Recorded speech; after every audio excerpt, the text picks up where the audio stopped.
And then welcome to day 15 of the Start 1K program. I can't believe we've done 14 of these already. So what we're going to do today is we're going to talk about business plans. Now, what we're not talking about is stuffy business plans, 15, 30-page documents with full sets of financial forecasts that you're going to write out, stick in a drawer, and never look at it again. That's not the spirit of this program. There's a place for those things sometimes, if you're applying for funding, if you're going for traditional bank finance, that kind of stuff, but they're becoming less and less pertinent, less and less important for businesses these days. But what is important and what's useful about the business planning process is getting the jumble of ideas out of your head and down on a piece of paper. The same way as we've done with goals, the same way as we've done with your marketing, and the same way as what we've done with regards to your absolute dream customer. What we're doing is pulling the business plan together. So getting that idea of how you're going to find customers, what your key offering to your customers are, what channels you're going to use, how you're going to generate revenue, and we're going to put that down on a bit of paper. Now, it sounds more daunting than it actually is. What we're going to use is something called the business model canvas that some of you may or may not have come across before. I've came across it a good few years ago in this book, Business Model Generation. It's a company called Strategyzer who basically have the concept, or came up with the concept, but it's open source, anyone can use it. So I've used it a lot with clients over the years, and I find it a very, very effective tool to allow the client to visualize their business idea down on a bit of paper. And the good thing about this type of business plan is it's fluid. You can change it, and you can say, well, hang on a minute, I need to add some different partners in. I need to add some different activities. I need to remove some activities. I need a different revenue stream, all of this kind of stuff. And this will all come apparent as I work through it. And in a slight change to the way I normally do these things, what I'm going to do is I'm going to share my screen with you, and I'm going to work through my business model canvas for the Site Shed, which is the business that I'm setting up throughout this process. And that'll give you hopefully an idea of how I would approach it and how I find it quite useful and quite valuable. So I'll share the screen. You can have a look, and then obviously, as usual, any questions, throw them in the group, and I will do my best, or the rest of the team will do their best to answer them for you. Okay, cheers.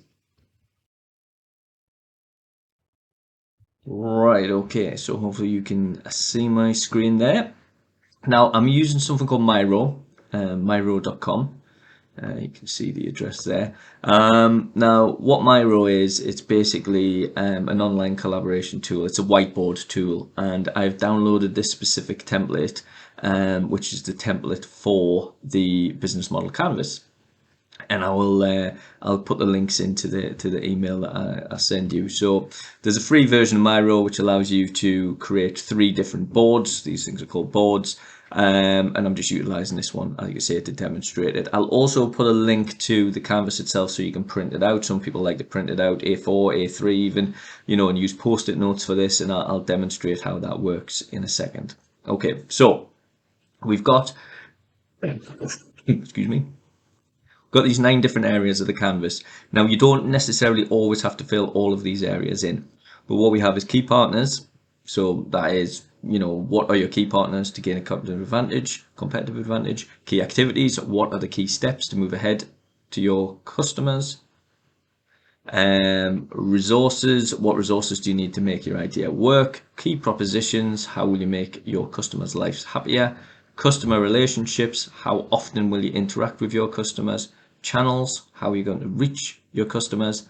Customer segments, who are your target customers? Describe the target audience in a couple of words. Then we've got a cost structure, how much you plan to spend, etc. Revenue structure, how are you going to earn? So there's a specific order to the canvas, which is bizarrely not that intuitive, but it's a kind of way to look at it. So where I like to start is customer segments. So what we're talking about here is, who are your customers? Describe your target audience in a couple of words. So with Miro, I like to do create a sticky note, or create yellow, and I'll just put that in there.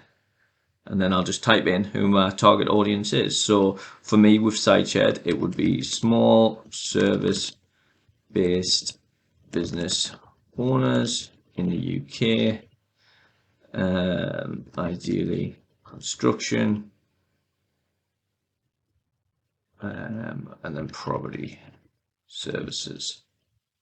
So this ties in with my ideal customer and who, this is a problem that can't happen, ties in with my ideal customer, who I'll also put in there, and my ideal customer is a guy called Steve, and that will just give me a reminder basically of who I'm looking to serve. And then my slight OCD is going to kick in, and I'm going to have to make all of these line up.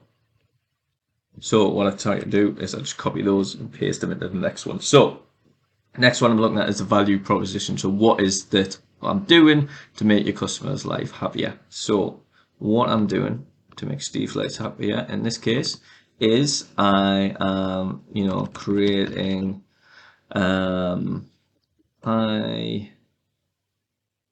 no, that's not quality. That was the word I was looking for. Websites to showcase the business, and also, so I'm going to say I'm creating a lead generation platform to capture more leads. So that's what the website is for Steve. That's what he wants it for. He's not really that bothered about having a website for any other reasons, and he thinks that he should have a website because his competitors have a website, and he wants a website that's going to generate him some work. So as long as that site is giving him more work than it's costing him in terms of cash, he's generally going to be happy. He's never going to be massively passionate about his website, but that's okay because he fits the profile of the ideal customer that I'm targeting in this case. Okay, number 3, channels. Okay, so how am I going to reach customers? Well, for me, based on the work I've done previously, a lot of that is going to come through Facebook. It's one of them, but I'm also going to use another platform because a lot of these guys, they advertise on things like Checkatrade and also Bark and also like My Builder. So what those are, they're channels. Checkatrade, Bark, and My Builder, they're channels where my customer Steve is hanging out. We talk about this in the dream customer stuff, and what I mean by hanging out in this case is showcasing his business on there. He might not have his own website, probably hasn't, and he's showcasing his business on there to try and gain more customers. Get my teeth back in. And so what we're trying to do there is to identify where Steve's hanging out and use that as a platform to find him. Because the good thing about that is Steve has to put his contact details in there, so he's easy to find in that situation. Okay, number 4, customer relationships. Now, Steve is not going to be that technically savvy, so what I want to do, for the way I want the relationship between me and Steve to go, is I want it to be casual, laid back, friendly, and efficient. So what I mean by that is I'm going to also put in take the problem away from Steve. So Steve doesn't want to worry about the website. He wants to worry about all the other stuff he's got to worry about running a small construction company. Now, he knows he needs a website, but he really isn't going to be writing copy for the site. He isn't going to be coming up with a structure for the site. He isn't going to be saying, what he wants in it. It's going to be much more laid back. He's like, Joe, you just sort it out for us. As long as I've got a site that people can find, I'm happy. So that's what we do. And that's the way we keep the relationship, and that's the way I want the relationship to be in this particular business. And then revenue streams. So there's 2 options with the revenue streams. I'm going to have one, which is upfront design cost. And then another one, which I'm not 100% on yet, but I might add in. So I'm going to do it a different color just for my own purposes here. But I'm going to add in monthly retainer for content. So that's if Steve really has no interest, but he wants to make sure he's getting the most out of his website. What I'm going to do is I'm going to charge him a monthly fee on top of the initial design fee to say, look, If you want us to keep on top of the website, keep it optimized, keep adding content in there, then I will do that, and there'll be a monthly cost for that. So that gives me another revenue stream into the business.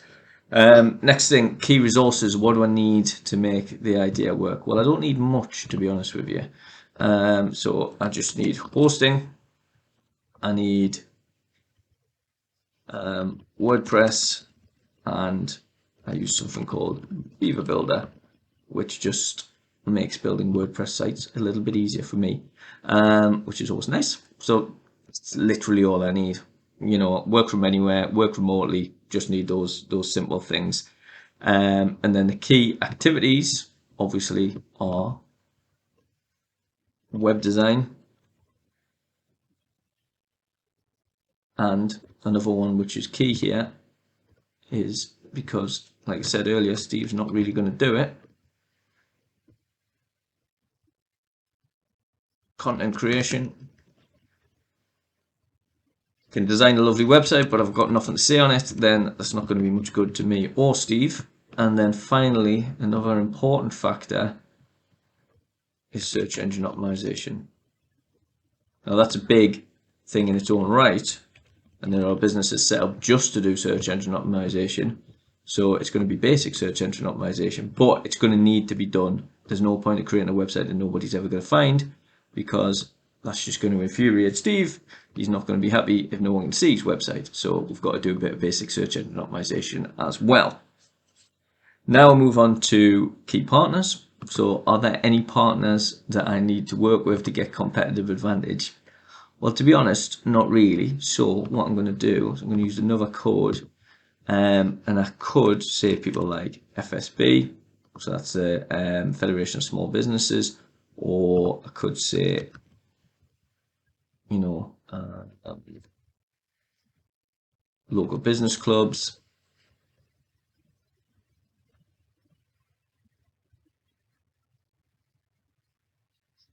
But none of those are essential, really. And if I'm honest, I don't think Steve is going to get involved in those things very often. So they're potential partners, but they're not really a great fit.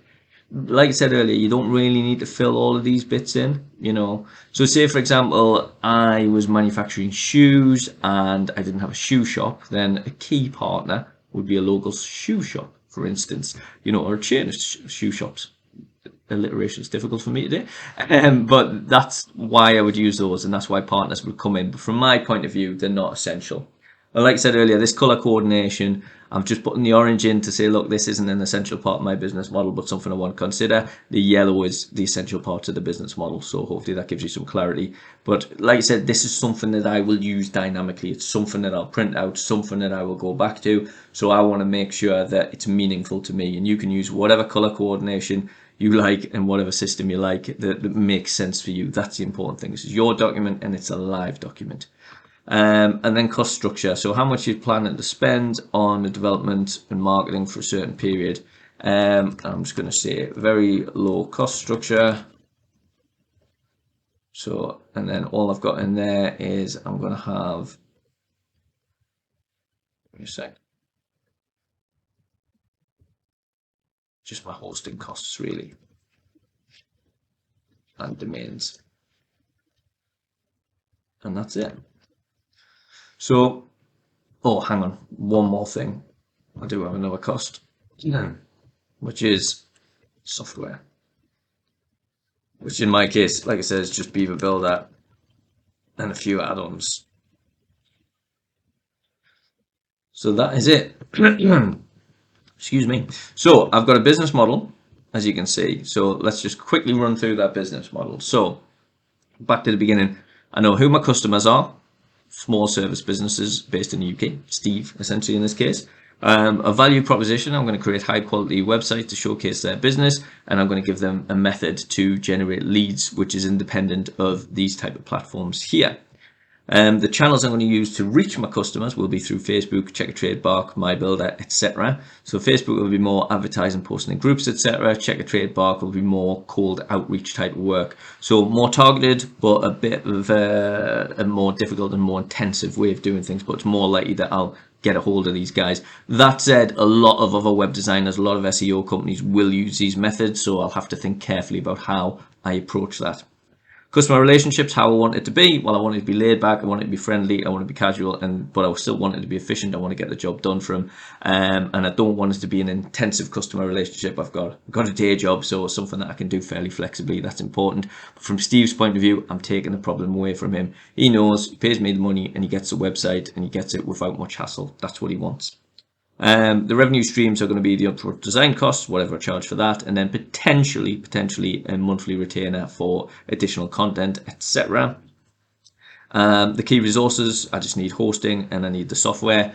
The key activities, obviously web design, potentially search engine optimization, and definitely content creation. Key partners, non-essential for this business, I don't think. Federation of Small Businesses, local business clubs, any local networking group, etc. could be a target for that. And then my costs, I've got a very relatively low cost structure, just got some hosting costs and domain, a couple of £100 a year, and some software, maybe it's another £100 a year, something like that for that. And that is a very quick run through of the business model canvas for the Site Shed. So what I want you to do, hang on, I'm going to stop sharing the screen now.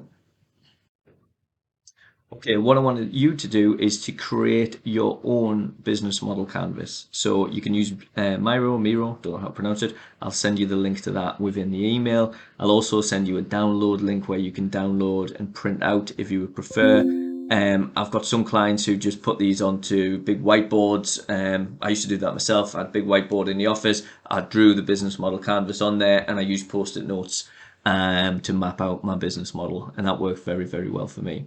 So hopefully that makes sense. If it doesn't, I apologize, and jump on and ask me any questions in the group, and Haley and Lisa will be around as well if you've got any questions there. So good luck with today's task, good luck with it all, and we'll see you on the next one. Cheers.